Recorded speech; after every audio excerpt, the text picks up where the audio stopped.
சுவிசிலே, எங்கே? சுவிசிலே பாராட்டு விழா. வாழ்த்துகிறோம், மகிழ்கிறோம். நீங்களும் ஒரு காலவருக்கு கைதட்டி வாழ்த்துங்களே. Mercy book. அன்பார்ந்தவர்களே, பல்வகை மனிதர்களில் இவர் பனை போல் உயர் வகை. எப்படி? பனை போல் உயர் வகை. பாண்டிய நெடுஞ்செழியன் இவர் பெயரோ. பாண்டிய நெடுஞ்செழியன், மனுநீதி கண்ட சோழன், மாணிக்கப்பரல், சிலம்பி ஆகியோர்களின் நிச வாழ்க்கை வரலாறு பற்றி உண்மையோ பொய்யோ தெரியாது. ஆனால் சிறப்பீனும் செல்வமீனும் அறத்தினூங்கோ ஆக்கமும் இல்லை. எப்படி? சிறப்பீனும் செல்வமீனும் அறத்தினுங்கும் ஆக்கமும் இல்லை என்ற பொதுமறை கொப்ப இவரிடம் நான் மானுட பண்பியல் அறத்தையும் வையாவிரி போல அசாத்திய துணிவையும் கண்டேன். எது? அறம். முருகல் மாஸ்டர் சொன்னார், அறம். அன்பார்ந்தவர்களே, இலங்கையில் ஒரு அரசு தனக்கு சார்பாக தீர்ப்பாயம் எழுதாத திருமதி சிராணி பண்டர்நாயக்கா அவர்களின் பதவியை பறித்ததோடு 2023 சரியாக நம்புகோல் தீர்ப்பை கொடுத்த எமது முல்லைத்தீவு நீதிபதி திரு சரவண பவான் அவர்களை நாட்டி விட்டே ஓடச் பெரியோர்களே. 2018 யாழ் தமிழ் இளைஞனை கொன்ற 2 இராணுவ அதிகாரிகளுக்கு திருமலையிலே எனது வீட்டுக்கு பக்கத்திலே உள்ள கோட்டிலே மரண தண்டனை கொடுத்து சத்தியத்தை காப்பாற்றினார். இந்த நிகழ்வு அங்கு தமிழ் மக்களால் மட்டும் பேசப்படவில்லை, சிங்கள மக்கள் மத்தியிலும் இளஞ்செழியன் ஐயாவின் நாமம் விஸ்வரூபம் எடுத்து பேசப்பட்டது. அன்பார்ந்தவர்களே, இவரது அப்பாவின் பெயர் மாணிக்கவாசகர். நாயனார் மாணிக்கவாசகர் பாடுகிறார், ஆவுரித்து தின்றுவதும் புலையர். எப்படி? ஆவுரித்து தின்றுவதும் புலையர். ஐயா சரியா? யா. அப்போ இங்கே 2 குறிப்பிட்டார்கள். ஆலயத்திலே கேவலமாக நடைபெறும் அந்த உயிர் பலியை வடமராட்சி வழக்கிலே தடை செய்தார் ஐயா.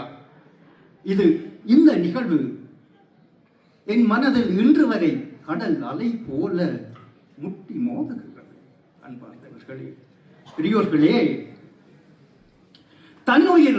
இவர் உயிர் காப்பதற்காக தன்னுயிரை ஈந்த அமரர் சரத் கேமச்சந்திரா அவர்களது இறப்பு வீட்டிலே 1914 இருந்து இவரது இன்றைய இந்த நில உயர்வுக்கு காரணமான குருவானவரின் இறப்பு வீட்டிலேயும் இவர் கண்ணீர் சிந்தினார். நான் அறிவேன். அன்பார்ந்தவர்களே, இவரிடம் அறம், சத்தியம், பண்பியல், நீதி, நேர்மையையும் தாண்டி இவரிடம் இரக்கமும் இருக்கிறதல்லவா? அன்பார்ந்தவர்களை, இதை வடிவாக கவனியுங்கள். திருமலையிலே எங்களை என் வீட்டுக்கு பக்கத்திலே வச்சு மடத்தடியில் அனுராதபுர சந்தையிலே பஸ் ஸ்டாண்டிலே நீங்கள் அதுகளை அனுபவிக்கவில்லை, சில பேர் அனுபவித்திருக்கலாம். அப்படியான ஒரு இடத்துக்கு எங்களுடைய இளஞ்செழியன் ஐயா போன்ற நீதிபதி தான் அங்கே சரியான ஆள். ஒருக்கா கைதட்ட மாட்டீங்களா? Mercy book. அன்பார்ந்தவர்களே, பாருங்கள், எப்படி என்றால் நீங்கள் அறியாத விடயம், பல புதிய விடயத்தை சொல்லுகிறேன். 9/9/1944 இருந்து யாழ்ப்பாணத்திலே வயது முதிர்ந்தவர்களுக்கு தெரியும். பஞ்சமரை உயர் சாதியினர் வெட்டியும் கொன்றும் இருந்த வேளையிலே இந்த பஞ்சமர்கள் பல வழக்குகளை நீதிமன்றத்திலே தாக்கல் செய்தார்கள். அங்கு இந்த பஞ்சமர்களுக்கு நீதி கிடைக்கவில்லை. ஒரு பக்க தீர்வே கிடைச்சது, ஒரு பக்கமாக அப்பத்தான் நான் நினைத்தேன், இப்படியான ஒரு நீதிபதி அந்த நேரம் இருந்திருந்தால் எவ்வளவு நன்றாயிருக்கும். ஐயா, உங்கள் காலை தொட்டு வணங்குகிறேன். நீங்கள் நீடூடி வாழ்க ஐயா, உங்கள் நேர்மைக்கு. அன்பார்ந்தவர்களே, இன்னும் ஒன்று ஐயா, இதை நீங்கள் உறுதிப்படுத்த வேண்டும். இவர் வவுனியாவிலே வேலை செய்து கொண்டிருக்கும் போது முதல் இங்கே குறிப்பிட்டார்கள், 25 புலிகளின் உடலையும் 35 இராணுவத்தின் உடலையும் ரெட் கிராஸ் மூலம் ஒப்படைத்தார் அல்லவா? ஆனால் அங்கே கவனித்துக் கொள்ளுங்கள், 500க்கு மேற்பட்ட சிங்கள தாய்மார்கள் இவரது நீதிமன்றத்திலே குவிந்து விட்டார்கள். இங்காலே தமிழ் பெற்றோர், அங்காலே சிங்கள நீதிமன்றம் ஓ என்றொரு நிலை எட்டியது.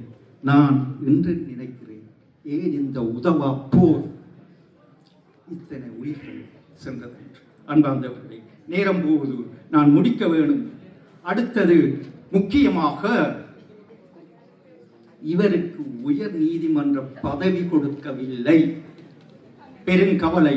ஆனால் 4 இடங்களுக்கான உயர் நீதிமன்ற பதவிக்கு திருவாளர்கள் யசந்த கொட்டகே, பிரேம்ஸ் சங்கர், முகமது லவர் என்பவருக்கு கொடுத்திருக்கிறார்கள். ஆனால் இன்னும் ஒரு இடம் ஃப்ரீயாக இருக்கின்றது. ஆனால் எமது ஜனாதிபதி மிஸ்டர் அனுரா நினைச்சால் அந்த பதவியை இவருக்கு கொடுக்கலாம். முடிக்கிறேன்.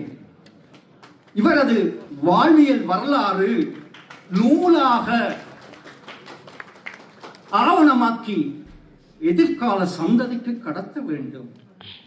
என்னிடம் பல தரவுகள் இருக்கிறது. இன்னும் தரவுகள் கிடைத்தால் நான் அதை நூலாக்குவேன். நூலாக்கி இவர்கள் கையிலே கொடுப்பேன். அடுத்தது எனது கருத்து, கணம் கோட்டார் அவர்களே, உங்களை வடமாகாண சபை தேர்தலுக்குள் சிக்க வைக்க முயலுகிறார்கள். Notice the point.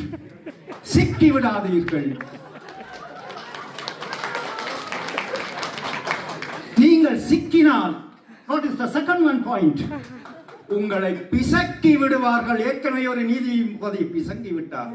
இந்த சந்தர்ப்பத்தை தந்த எங்கள் தலைவருக்கும் இவ்வளவு நேரம் எனது பேச்சை கேட்ட உங்களுக்கு நன்றி கூறி விடைபெறும்.